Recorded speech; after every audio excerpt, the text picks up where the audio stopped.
Your Excellency, Dr. William Ruto, President and Commander-in-Chief of the Kenya Defense Forces, Your Excellency, Professor Kindiki, Deputy President of the Republic of Kenya, Chief Justices Emeritus, and our visiting Chief Justices, Your Excellency, Prime Cabinet Secretary, Honorable Musalia Mudavadi. Allow me also to acknowledge the protocol that has been set and abide by it, and recognize my brother and sister judges from the Supreme Court, from all the courts, and all the visiting justices, and our esteemed members of the Judicial Service Commission, distinguished delegates, ladies and gentlemen, good morning. On behalf of the Supreme Court of Kenya, I am most delighted to welcome you all to this conference as we commemorate 12 years since the establishment of the Supreme Court of Kenya. Allow me to particularly single out for special mention and recognition my brother and sister Chief Justices and judges from other jurisdictions who have traveled from across the continent and the world to join us for this conference. Let us appreciate our esteemed guests. The theme of the conference, reflecting and introspecting on the Supreme Court of Kenya's jurisprudence, 12 years of defending the Constitution, captures the dual purpose of our conference, which is to celebrate the milestones we have achieved while critically examining the journey we continue to chart as Kenya's apex court and the ongoing commitment to uphold justice, to uphold constitutionalism, and to uphold the rule of law. At the heart of this conference is the idea that institutions matter. Institutions are the anchors of our democratic aspirations. The establishment of the Supreme Court as the ultimate interpreter and guardian of the Constitution embodies the expectation that the Supreme Court provides stability, certainty, and predictability in resolving the inevitable conflicts that arise within our society. Therefore, we are affirming the idea that our future lies in building strong and robust institutions that will serve as the catalysts for the national progress and development. Your Excellency, ladies and gentlemen, over the past 12 years, the Supreme Court has played a transformative role in shaping both Kenya's jurisprudence and shaping our country's socio-political development. This court's landmark judgments have influenced the daily lives of Kenyans while reinforcing the core principles of our democracy. Through hearing and determining 4 presidential election petitions over the last 3 election cycles, the court has set critical benchmarks for conducting free, fair, and transparent elections. Likewise, through the landmark advisory opinions on devolution and the relationship between the bicameral houses of parliament, the Supreme Court has developed guiding frameworks that clarify interactions between the National Assembly and the Senate, reinforcing devolution as a cornerstone of our transformative Constitution. Furthermore, in defining the parameters for constitutional amendments in the BBI case and establishing principles of public participation in the BAT and recently in the Finance Act cases, the court's jurisprudence has strengthened the democratic foundations of governance and harmonizing the judiciary's benchmark on the areas of public participation that still requires parliamentary action. The court's decisions have also directly addressed issues of land rights, human rights, social and economic justice, and family law. In the same vein, the courts have addressed housing rights jurisprudence in the Me Too Bell cases, which reflects the court's commitment to socioeconomic rights.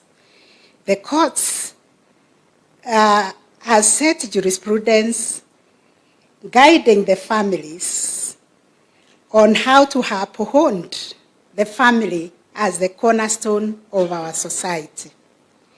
In this and countless other judgments, the Supreme Court has affirmed its role as a transformative agent in the society.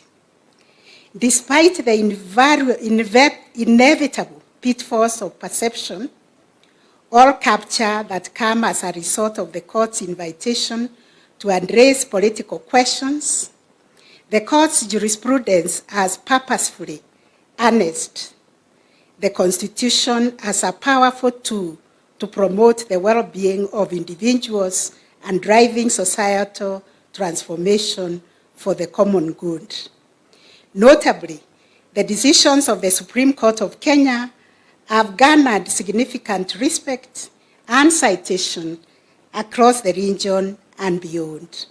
This recognition in the global legal community underscores the court's maturity into a respected institution whose well-reasoned judgments contribute to the evolving discourse on the law and justice worldwide. Your Excellency, ladies and gentlemen, the journey of the Supreme Court has not been without challenges, as explained by the Honorable Lady Justice Joki Ndongo. But as we strive to deepen jurisprudence and protect the Constitution, the court is often called to balance divergent interests and expectations while upholding the law. It is important to appreciate that the Supreme Court's jurisdiction, to a large extent, has a political dimension, given that this court handles matters touching on governance, the exercise of political power, and presidential election petitions. The court inevitably gets drawn into disputes relating to the exercise of a political mandate.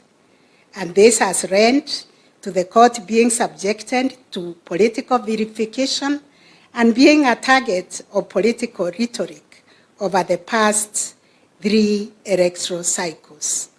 I want to take this opportunity to assure Kenyans that in the discharge of our mandate, we do not get drawn into making political decisions.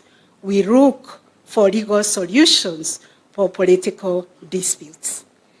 The judges are politically neutral and are concerned with only determining the legal and evidential issues before the court, irrespective of their political ramifications. Going back to the history that informed the jurisdiction vested in the Supreme Court, particularly the exclusive jurisdiction to hear and determine presidential election disputes, there is need to sustain public confidence and trust in the Supreme Court. Without a court to turn to for resolving political disputes, our country will risk being left without an institution to arbitrate and resolve these disputes that involve politics and governance. And these disputes have the potential to tear down the country. I therefore urge political players and other Kenyans to reinforce and build public confidence in the work of the judiciary and the Supreme Court. Recently, I have been reflecting on the role of the three arms of government and the need for each arm to shield the other from taking on mandates that are separated by the Constitution, so that we can truly live by the spirit and principle of separation of power. When courts are invited to deal with political questions presented in a legal nature, there is an inevitable risk of being drawn into perceptions that plague political play. Although this is an Anglo-Saxon problem, as we see in jurisdictions that require some political jurisdiction from their apex courts, we must, and indeed we do, approach every issue with legal lens. It is important that political institutions exhaust all political solutions and only turn to courts as a matter of last resort. And when I look back at what happened to us in 2007, when we were visited by post-election violence, when I look at what happened in 2017, and also 2022, the maandamano, and the creation of the nusu mukate or half-loaf bread government, the handshake government, and now the broad-based government, I always wondered, had we sat down under our provisions of Article 159 to reason together and resolve the dispute before we went into fighting each other, we would have been very far as a country. So let us embrace the provisions of 159 and do NDR, or what we are calling court annexed mediation or alternative justice system, to resolve the disputes that visit us, especially politically. We have resolved those 3 cycles of disputes as the Supreme Court, but the answer given by the Supreme Court is not what carried the day. What happened at the table through negotiations in those arrangements, including the creation of the broad-based government after the dispute in 2022 elections, is testament that political solutions to political problems is possible. Although courts remain ready to delve into complex legal issues arising out of political processes, we must require all institutions to exhaust constitutional alternative dispute resolution avenues to strengthen the cohesion in our society. In today's rapidly evolving world, new dynamics continue to reshape the legal, political, and social landscapes in which we operate.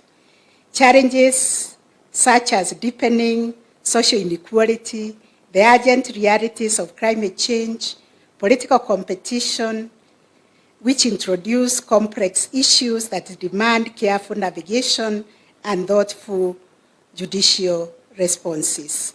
The advent of emerging technologies also bring both opportunities and risk, particularly in the realm of information, misinformation, and disinformation, especially as they proliferate through social media and have the potential to influence public opinion, disrupt democratic processes, and even affect judicial independence. For the Supreme Court to continue fulfilling our mandate effectively, close interinstitutional and collaboration and support are vital. Upholding the rule of law and protecting constitutional rights is a collective responsibility that calls for cooperation and respect among the judiciary, the legislature, and the executive, and other state agencies. I therefore call on collaborative relationship that will strengthen our resilience of our legal system and allow the Supreme Court and the wider judiciary to serve as a true pillar of justice. As an institution of this stature, we rely on the support we receive from the members of the public. Through their confidence, we are also able to serve the Kenyans while aware that the mandate we exercise come from them. Through this conference, we are also honoring the work of distinguished men and women, justices past and present, who have contributed to building the jurisprudence of this court. Each justice, as Justice Joki has enumerated, has shown that the tremendous responsibility of safeguarding the Constitution and ensuring that justice is served without fear, favor, or prejudice.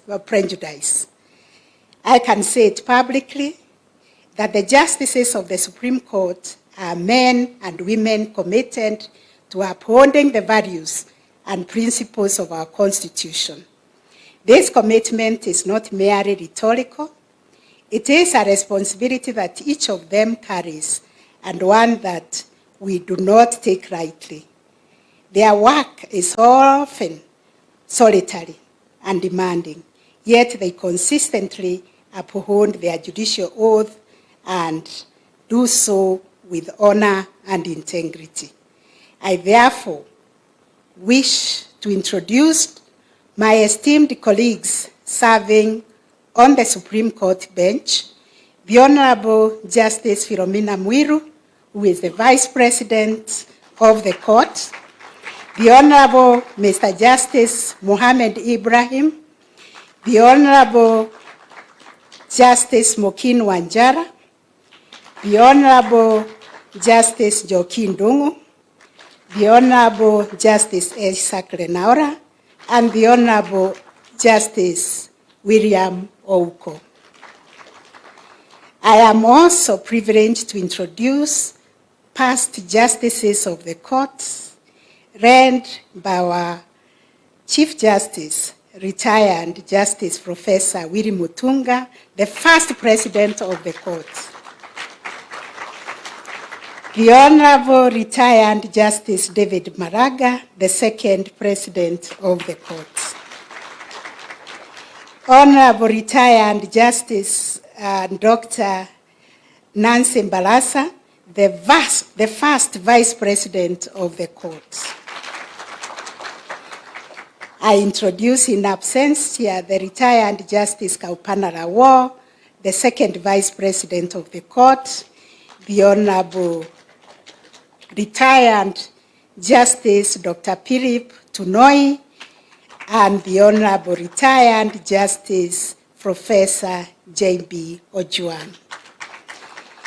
It is these men and women, the current and the former justices of the court, whose jurisprudential contributions have been instrumental in building a legacy of justice and constitutional fidelity that is associated with the Supreme Court of Kenya.